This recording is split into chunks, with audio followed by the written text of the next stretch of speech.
So, I'm here in front of the moat on the north side of the Forbidden City, and you can see one of the corner guard towers there behind me. Now, on this trip, we weren't able to actually get into the Forbidden City or Tiananmen Square, but you can, I'm going to play an older video of me there, so enjoy that now. Hi, I'm at Gugong, or the Forbidden City, and behind me is Tiananmen Gate.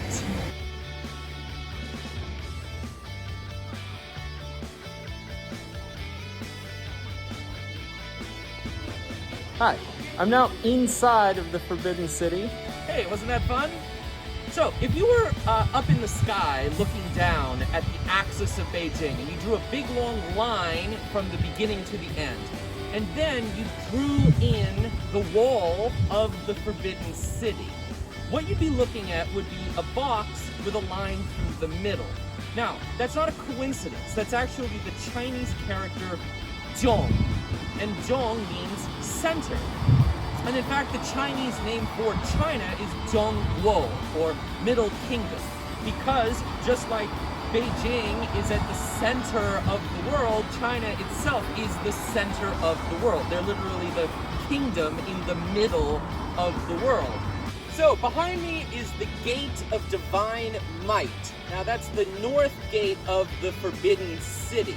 The south gate, the Tiananmen Gate, is traditionally painted red, and red symbolizes the vermilion bird of the south, who's one of the traditional kind of cosmological guardians of China. Now today, this gate is painted red, red being a significant color for communist China. But before 1949, this gate was painted black because it symbolizes the black tortoise of the north. Still retain that idea that there is a lot of significance in the coloration.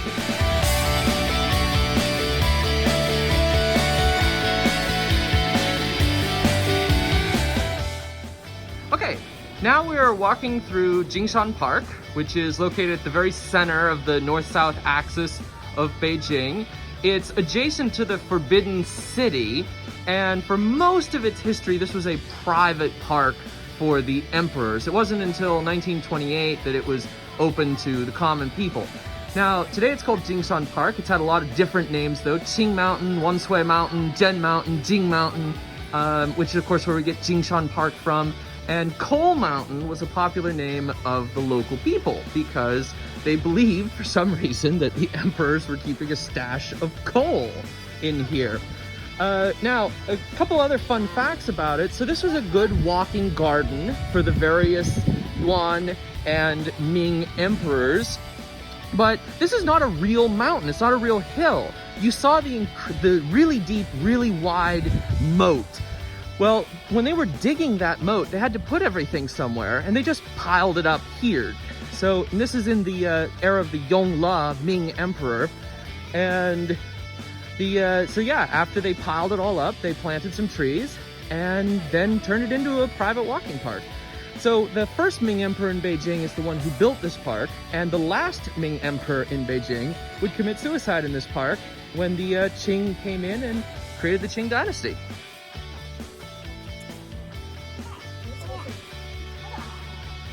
So this spot right here is kind of a, bit of sad history, you might say. This is the site where in 1644, Emperor Sezong, or Chongjian, the last Ming emperor, committed suicide. The Qing rebels had taken the Forbidden City and were actively driving the Ming out of the city. The emperor retreated here to his private garden, and when he realized that he would be captured, he chose instead to hang himself by a tree. Now, the government later planted the same kind of tree, although that's of course not the same one, and 1644 would mark the transition from the Ming dynasty to the Qing dynasty.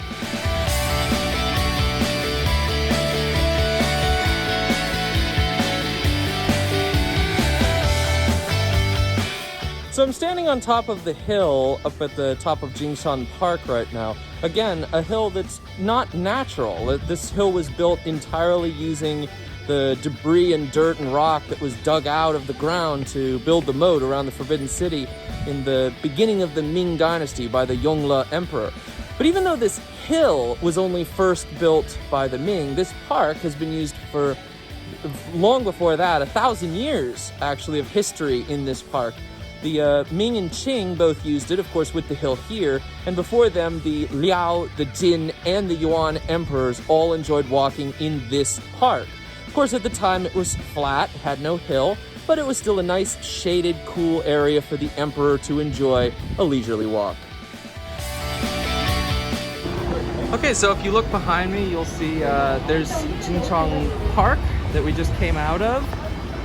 And this is the last leg of the Dragon Vein, or the north-south axis. Over there you see the Emperor's favorite KFC. Now, you know, this is obviously a lot less scenic, a lot less historical than, you know, the rest of today's walk. However, there's still an appropriateness to this. Traditional Chinese ideas of feng shui and architecture say that the market should be north.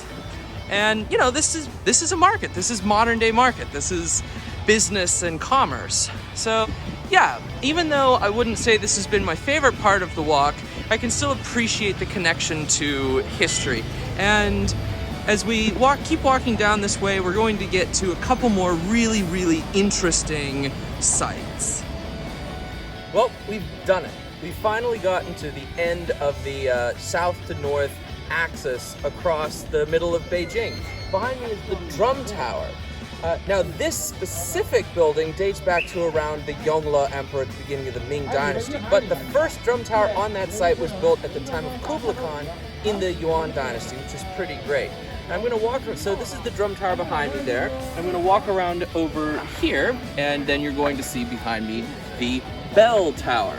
Now, the drum and bell tower have a timekeeping significance. Oh, some people don't want to be in my video, but that's okay.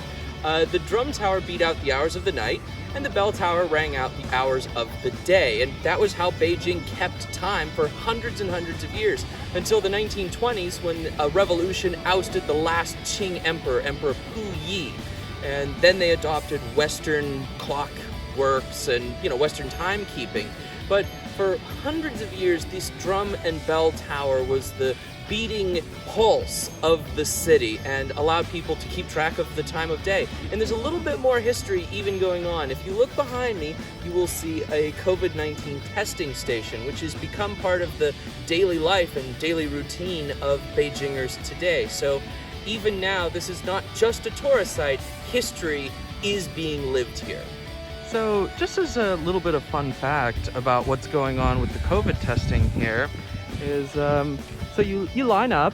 Sometimes they were having us do it every day, sometimes every 48 hours, sometimes every 72 hours, and sometimes just, you know, casually, like just they were encouraging, you know, do it once in a while. So you line up, you usually have to scan a health kit to show that you don't have COVID. And then they just take your passport number or your local ID number if you're Chinese, and they stick a Q-tip like down your throat and what feels like all the way into your stomach, and then that's that. Then you have a little app on your phone that tells you that you got tested. It's convenient? Question mark. So, I like how these buildings look, and I'm very interested in their relationship to timekeeping, but could you tell us a little bit about how these buildings stand out as part of the Beijing cityscape? Yeah, no, these buildings are really iconic in terms of the Beijing cityscape, because Beijing has a lot of tall buildings, but none are in the center of the city. The center of the city, from Second Ring Road all around, is all sort of the historic areas, the hutongs, right? And so there's sort of a law in place that you can't have anything over 6 stories high in the hutongs. And so Beijing kind of becomes this big bowl, with Jingshan, the place that we went to at the beginning, at the center of it, kind of sticking out, right?